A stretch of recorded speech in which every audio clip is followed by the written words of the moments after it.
Urea కొరతపై అన్నదాతలు ఆందోళన చెందవద్దని ఆంధ్రప్రదేశ్ రాష్ట్ర వ్యవసాయ శాఖ మంత్రి అచ్చెన్నాయుడు పేర్కొన్నారు. శ్రీకాకుళం జిల్లాలో ఎరువుల నిల్వలు పుష్కలంగా ఉన్నాయని ఉద్ఘాటించారు.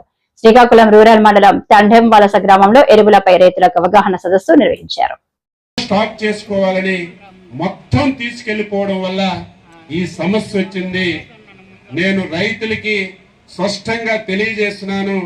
వ్యవసాయ అధికారులు, గ్రామంలో రెవెన్యూ అధికారులు, నిన్నటి నుంచి కలెక్టర్ గారు ఎవరైతే గ్రామాల్లో ఎన్ఆర్జీఎస్ ఫీల్డ్ అసిస్టెంట్స్ ఉన్నారో వీళ్ళందరికీ టీంలు వేసి స్పష్టంగా ఆదేశాలు ఇచ్చి ఏ రైతుకి మొదటి డోసులో ఎంత యూరియా ఇవ్వాలి, ఏ విధంగా ఇవ్వాలి, అవసరమైతే ఇంటింటికి కూడా తీసుకెళ్లి కార్యక్రమం చేయమని స్పష్టంగా ఆదేశాలు ఇచ్చాను.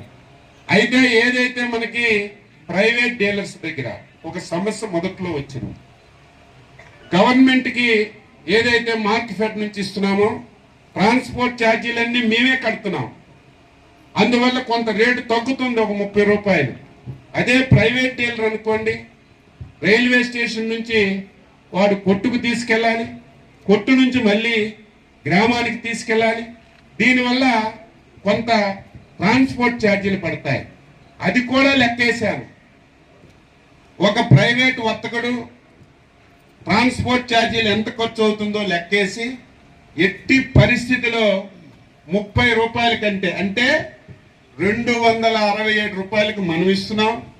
అంటే దాదాపుగా 300 రూపాయల కంటే ఒక్క పైసా ఏ ఒక్క రైతుకి ఎక్కువ తీసుకున్నా యాక్షన్ తీసుకుని కేసులు పెట్టమని చెప్పాం.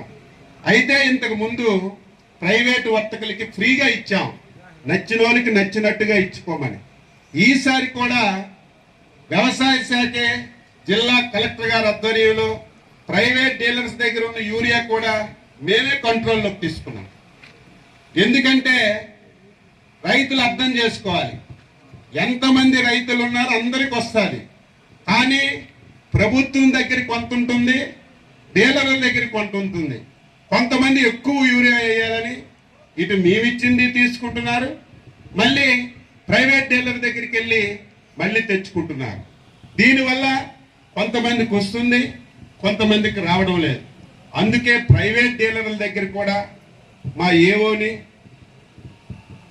ఒక రెవెన్యూ ఆఫీసర్ని పెట్టి మార్కెట్ నుంచి ఎవరు తీసుకున్నారు, మార్కెట్ నుంచి తీసుకున్న వాళ్ళకి మార్కెట్లో ఇవ్వడం, మార్కెట్లో తీసుకున్న వాళ్ళకి మనం ప్రైవేట్ డీలర్ ద్వారా ఇచ్చి ఆ సమస్యని 2-3 రోజులు 280 రూపాయలు ఇస్తున్నాం.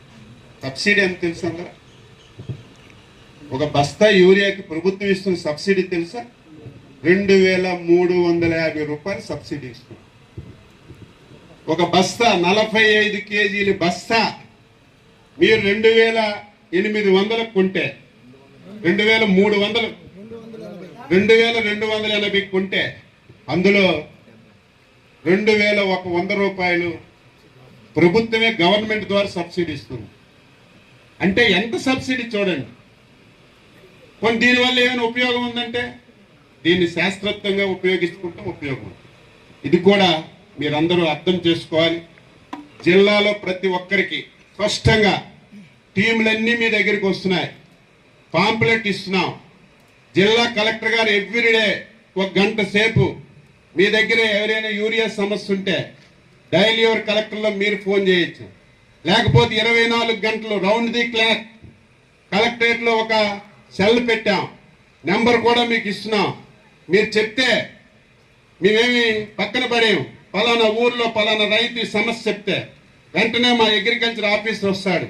నువ్వు కలెక్టర్స్కి ఫోన్ చేశావు, ఏంటి నీకు ఇబ్బంది, యూరియా ఇచ్చారా లేదా, మొదటి విడత వేసావా లేదా, సెకండ్ విడత ఎప్పుడు వేయాలి, మీకు మళ్ళీ సెకండ్ విడతలో ఎప్పుడు యూరియా వస్తుందని స్పష్టంగా సమాచారం ఇచ్చి చెయ్యాలనే ఆలోచనతోనే ఈ కార్యక్రమం చేస్తున్నాం.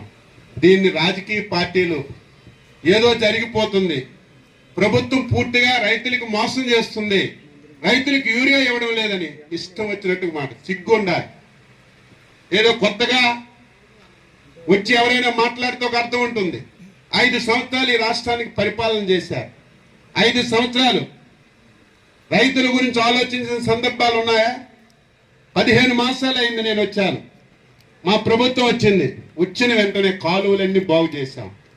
సకాలంలో మీకు నీరు ఇచ్చామా లేదా?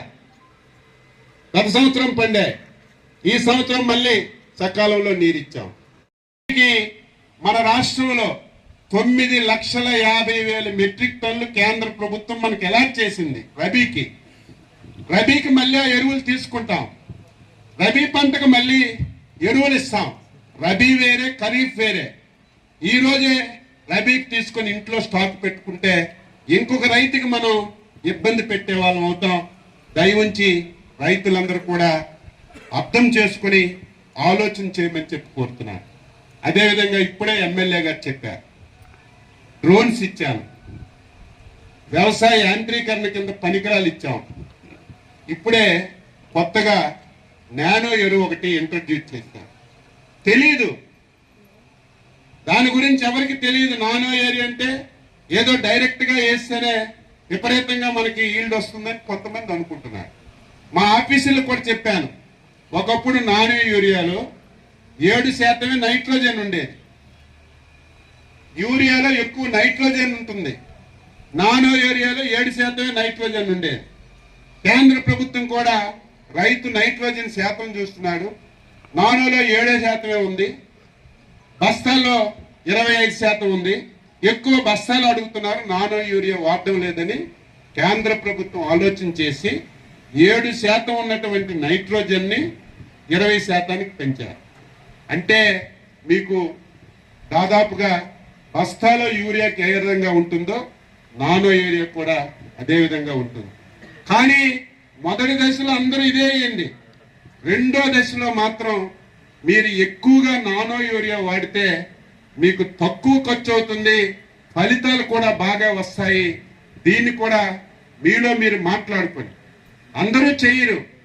ప్రతి గ్రామంలో ఒకరో ఇద్దరో ముగ్గురో చదువుకున్న రైతులు, కొంచెం వ్యవసాయం మీద అవగాహన ఉన్న రైతులు ఇద్దరో ముగ్గురు అమలు చేయండి.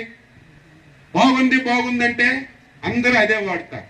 కానీ దానికి మనం ముందుకు తీసుకెళ్లకుండా పాత విధానంతోనే, పాత పద్ధతులతోనే మనం వెళ్తే రైతుకి చాలా ఇబ్బందులు.